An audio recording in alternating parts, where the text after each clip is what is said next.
Ben Doğuş. Merhaba arkadaşlar. Yeni bir dersle tekrar karşınızdayım. Bugünkü dersimizin konu bir metinle Almanca öğreniyoruz.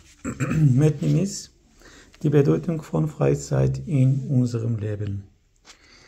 Evet. Boş zamanlarda, hayatımızda boş zamanların önemi. Anlamı ya da anlamı diyebiliriz. Bedeutung. In der heutigen schnellen und stressigen Welt spielt Freizeit eine immer wichtige Rolle. Evet, önemli bir role sahip diyor. Her zaman önemli bir role sahip. Ne önemli bir role sahip? Evet, Freizeit. Yani boş zaman. Boş zaman önemli bir role sahip. Nerede? In der heutigen schnellen und stressigen Welt. Günümüz hızlı ve stresli dünyasında. Viele Menschen arbeiten lange Stunden und haben wenig Zeit für sich selbst. Birçok insan diyor uzun saatler çalışıyor und kendisine ait çok az zamanı var. Deshalb ist es sehr wichtig, bundan dolayı diyor çok önemlidir, die Freizeit sinnvoll zu nutzen.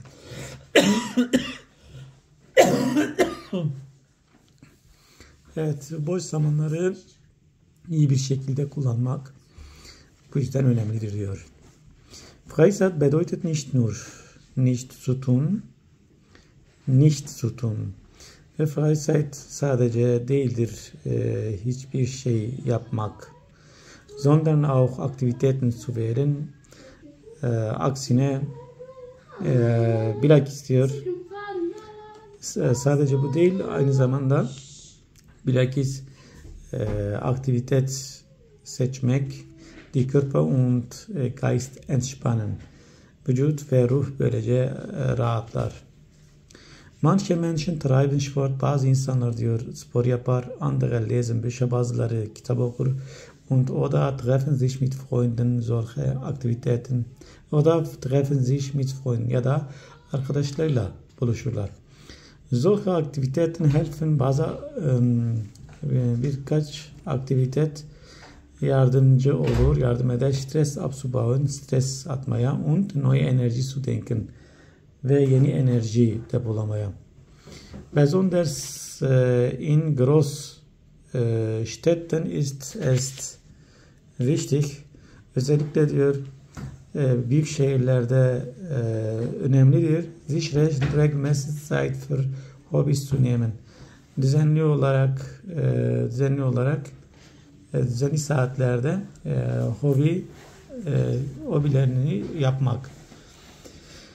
Wenn man nur arbeitet, eğer yalnız çalışırsa kann das zu Burnout oder gesundheitlichen Problemen. Evet, derfor vücudumuz yıpranır. Burnout, yıpranmak demek.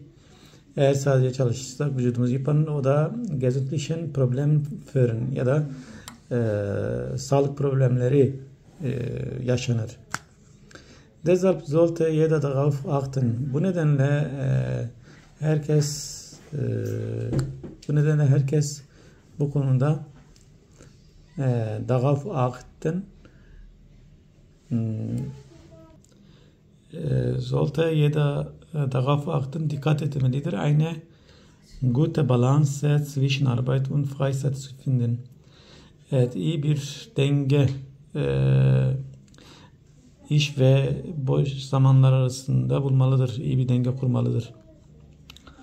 Zusammenfassend, özet olarak kann man sagen, söyleyebiliriz ki das Freizeit keine Zeitverschwendung ist, boş zamanı boşa harcamak değildir, sondern eine wichtige Voraussetzung, tam aksine önemli bir ön koşuldur für ein gesundes und glückliches Leben.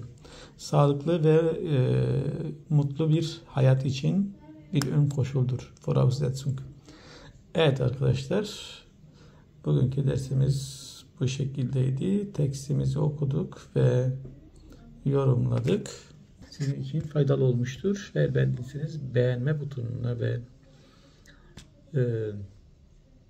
yorum yazmayı ve beni takip etmeyi unutmayın. Bir dahaki derste tekrar buluşmak üzere. Kendinize iyi bakın. Hoşça kalın. Bye.